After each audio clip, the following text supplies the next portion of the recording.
Welcome back to the deep dive. You know, I have to make a confession right at the top here. When I saw the topic for this week, I almost skipped it. I saw that word Gestalt, and my brain just immediately went to this very clinical place. I thought, okay, this is going to be a pretty niche deep dive on speech therapy or maybe autism diagnoses. And that's the most common reaction, right? Yeah. You mention Gestalt in a room full of, say, educators or psychologists, and they instantly open up this little mental file folder, and it's labeled language development. They're thinking of echolalia, kids repeating scripts from Bluey, that kind of thing. Learning language in big chunks instead of single words. Exactly. And look, don't get me wrong, that is fascinating stuff. But I guess I just didn't think it applied to me or, to the average person just trying to organize their workday. But then I read our main source, a piece by Jaime Hoerricks, a PhD, called Executive Functioning, Gestalt Time. And I realized I was just completely wrong. You were looking at the tip of the iceberg. I was missing the entire mountain underneath. Hoerricks opens with this line that just grabbed me. She says, the way we currently understand Gestalt as just a dialect of autism or some kind of linguistic trick. She says it's too small a coat for the body it tries to dress. Too small a coat. It's such a great image. It immediately tells you that what we're talking about, what we're calling Gestalt, is actually this huge, fundamental human thing, and we've just been trying to shove it into this tiny little diagnostic box. So if the coat's too small, what does the body actually look like? Yeah. That's what we're getting into today. We're moving way beyond speech pathology into something Hoerricks calls a whole first way of knowing. And honestly, it gets a little trippy. We're going to touch on how this affects your perception of reality, how you manage projects, and eventually we are going to talk about time travel. Well, a specific kind of time travel. Close enough for me. But okay, before we get to the physics-bending stuff, let's ground this a little. For anyone listening who does know the term Gestalt Language Processing, or GLP, give us the quick, 30-second refresh, just so we know what we're pivoting away from. Sure. So the standard, the autism drawer definition, is all about how you acquire language. Most neurotypical kids learn analytically. Word plus another word equals a sentence. Cat. Cat sits on the mat. Gestalt processors, they learn the whole first. So they might hear the phrase to infinity and beyond and learn it as one single unit of meaning, a gestalt. They get that whole chunk before they know what infinity or beyond even means on its own. Right. Okay, so they have the melody before they have the individual notes. That's a perfect way to put it. But Hoerricks is saying, look, we have to stop limiting this to just language. This isn't just about how you talk. It's about how you process existence. She argues that, yeah, a lot of autistic people are Gestalt processors, but not all of them are. And more importantly, there are millions of what she calls unfiled forms walking around. People with no diagnosis, totally functional, but who are secretly processing the world backwards compared to everyone else. Unfiled forms. I love that phrase. It sounds like a secret society. It kind of is. And she uses these incredible examples to show what this looks like out in the wild, like the farmer. Well, the farmer example was great. So a data-driven linear farmer, they're looking at the soil pH, rainfall charts, nitrogen levels, and then they decide to plant a Gestalt farmer. Hoerricks says they know the field by its mood. They feel the whole of the ecosystem first. The data, the parts, that comes later, if it comes at all. Or the mechanic. This one really hit me, because I'm definitely not this person. Yeah. She describes a mechanic who hears an engine as a choir. Right. So when you take your car in, a linear thinker is listening for the specific piston that's misfiring, that one click, click, click.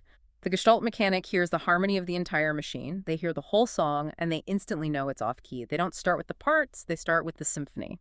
It almost sounds mystical, but I think we've all met someone like that. They just get the vibe of a situation instantly. But here's my question, and I think this is where it gets really practical for our listeners.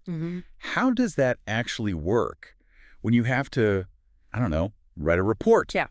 Or manage a team, because our whole world runs on linear time and step-by-step instructions. And that is exactly where the friction is. That's why this whole piece is about executive function, because if you are a whole first thinker living in a parts first world, you are going to feel like you're broken. Okay, so walk me through the mechanics of it.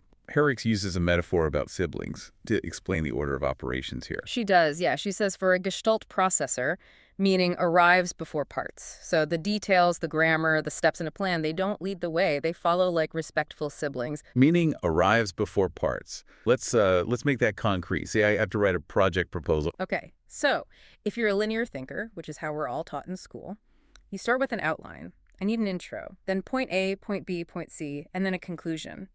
You're building the house brick by brick. Right. And if I get stuck on point A, I can't really move on to point B. Exactly. But a Gestalt thinker, they need the conclusion first. They have to feel the whole of the finished proposal. They need to get the vibe of the project before they can write a single word of the intro.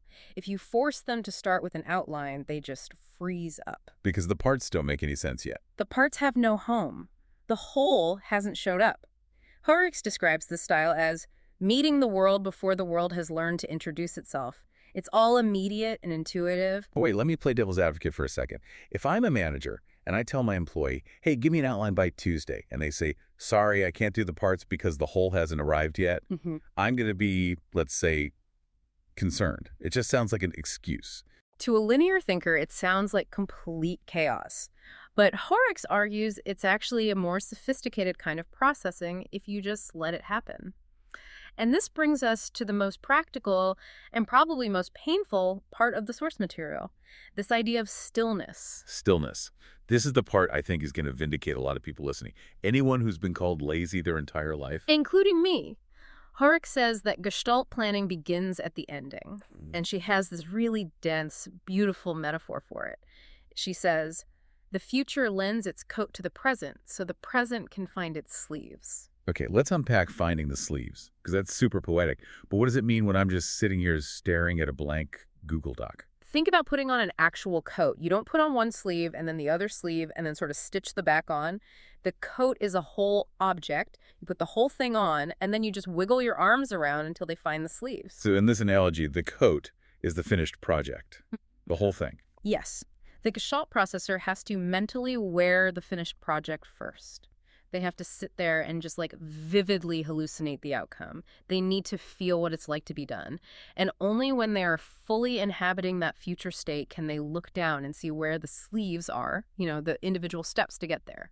But to the outside world, to the manager we were just talking about, what does putting on the coat even look like? It looks like staring out the window. It looks like scrolling on your phone. It looks like lying on the floor staring at the ceiling fan. It looks like doing absolutely nothing. It looks like nothing. But Hoerricks writes, and this is really the key, quote, preparation happens out of sight, mistaken for stillness by those who measure only movement. Mistaken for stillness by those who measure only movement. Wow. And if you interrupt that process, if you walk in and you say, hey, why aren't you typing? Well, you are literally stripping the coat off of them. You're forcing them back into the present where they have no map, no siblings, and no sleeves. You just reset their progress to zero. that is tragic. And it explains why just get started is the absolute worst advice for these people. It is. Just start is linear advice. For a Gestalt thinker, the advice should be go to the end. Visualize the finish line. Don't you worry about step 1 until step 10 is crystal clear in your mind. Okay, but I have to push back on this again. Is there a danger here? I mean, can putting on the coat just become a fancy excuse for daydreaming? At some point, you do have to actually type the words or, build the widget.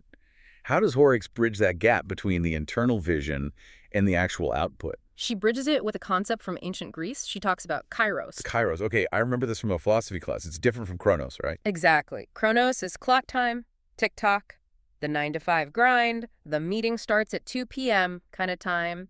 Kairos is opportune time, the right moment, it's seasonal. So how does that connect to our person who's staring at the ceiling fan? Hoerricks argues that when that internal work is finally done, when the coat is on and the sleeves have been found, the body recognizes its season. And that recognition triggers what we usually call hyperfocus. Hyperfocus, the thing that's usually described as like a symptom of ADHD. Yeah. Oh, he forgot to eat lunch again because he was hyperfocused. Exactly. We pathologize it. We see it as this loss of control. But Hoerricks reframes it, I think, beautifully. She says it's not a glitch. It's a synchronization.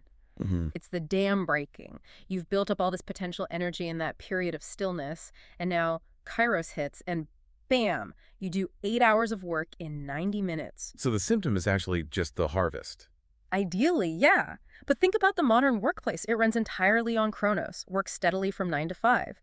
If you're a Kairos worker, you might do nothing from 9 to 3 and then need to sprint from 3 to 6. But if your boss is checking in at 11 a.m. and 1 p.m. and all they see is stillness, you're going to be in trouble. This is a huge management challenge. You're basically saying we need to manage by outcomes, not by hours. If I'm going to trust you to find the sleeves, I also have to be okay with you staring at a wall for 4 hours. That is the trade-off. You get these bursts of brilliance, but you lose the comfort of, consistent, visible plotting. Okay, so we've covered the whole first perception, the backwards planning. Mhm. Now I want to get to the part that really, really melted my brain, the fifth direction. Hoerricks starts talking about something called meaning time. Yeah, this is where we leave the office and we enter the metaphysics department. She describes a dimension where past and future lean toward one another. Mm. And she says something about finishing a project that, I really didn't get it at first. She says, in this space, a project is felt as complete before it has begun. Right. And then she says it feels remembered rather than constructed. Remembered rather than constructed. You have to help me with this. How can I remember something I haven't done yet? Okay, let's go back to the code.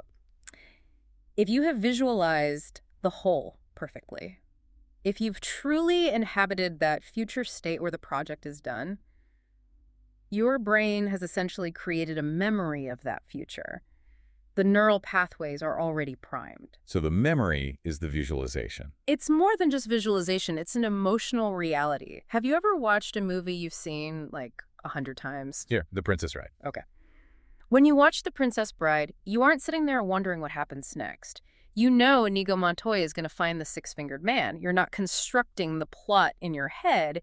You are remembering it as it unfolds. Right. I'm just along for the ride. Hoerricks is suggesting that for a deep Gestalt processor, doing the work feels like rewatching that movie. They're not figuring out the steps. They are remembering the steps they already took in their mind during that period of stillness. That actually explains a very specific feeling I've had. You know when you're in a flow state and your hands are just moving, you almost feel like you're watching yourself work. Like you can't type fast enough to keep up with the idea. That's it. You are catching up to the reality that already exists in meaning time. You're just walking a path that's already been paved. But wait, if that's true, if the project feels done in your head before you even start, doesn't that make it incredibly hard to actually do it? Bingo. That is the dark side of meaning time. Okay, explain that. If your brain already feels the satisfaction of completion, if the harvest is in the barn, mentally, why would you want to go out in the hot sun and actually harvest the corn? Oh, wow. Because emotionally, I've already eaten the corn. Exactly. And this is the source of so much anxiety and so much executive dysfunction. You're living in this future where it's all finished, but your physical body is stuck in the present where the dishes are still dirty. And that gap, that creates this massive tension. It's a kind of cognitive dissonance. Like, I know this is done, so why is it still on my to-do list? And it can lead to impatience, right? Have you ever tried to explain something to someone and you find yourself getting annoyed that they aren't getting it instantly? All the time. That's because in your head, the conversation is already over. You've already exchanged the meaning. But their linear brain is still processing your sentences one by one. You are waiting for them to find the sleeves that you are already wearing. I feel personally attacked right now. It's not just you. It's a fundamental disconnect in how we experience the passage of time. Hoerricks calls it the fifth direction because it just cuts across the standard timeline. It's a place where the feeling of the result overrides the sequence of the cause. This really changes how we look at neurodivergent behaviors, Right. in the workplace or at home. We usually try to fix these people with more structure. Here's a planner, here's a timer. Break it down into little chunks. And that is often the exact wrong approach. If you hand a Gestalt processor a planner that forces them to focus on step one, you're basically blinding them. You're taking away the whole that they need to navigate. So what's the alternative if I'm that parent or that manager or just someone trying to get my own life together? What do I do with this? I think the synthesis here is about permission. Permission to trust the backward process. If you're a manager, don't ask for the outline. Ask for the vision. Say, tell me what the win looks like.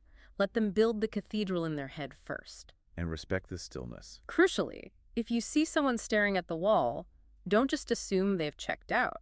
They might be doing the heaviest lifting of the entire project right in that moment. It's a shift from valuing busyness to valuing readiness. That's a great way to put it. We are so obsessed with constant motion that we interpret stillness as emptiness. Hoerricks is saying no, stillness is where the structure is born. It reminds me of what you said about the mechanic. You don't pay the mechanic for the 30 seconds it takes to turn the screw. You pay them for the 20 years of knowing which screw to turn. Precisely. You pay for the gestalt. You pay for the whole first knowing. We've covered a lot of ground today. I mean, we went from this narrow view of speech therapy to a massive view of human cognition farmers, mechanics, time travel, invisible coats. It's a lot to process. Linearly, at least. Right. Hopefully our listeners have caught the vibe by now. But before we wrap this up, I want to leave everyone with a final thought. It's a question that Hoerricks' work really forces you to ask yourself, especially when you feel stuck. Let's hear it. The next time you're sitting there staring at a task and you're feeling that heavy resistance and you're about to beat yourself up for procrastinating, just stop. Ask yourself, have I already finished this in my head? And if the answer is yes, ask yourself one more thing. Am I avoiding work? Or am I simply waiting for the present moment to find the sleeves of the future? That's a powerful distinction.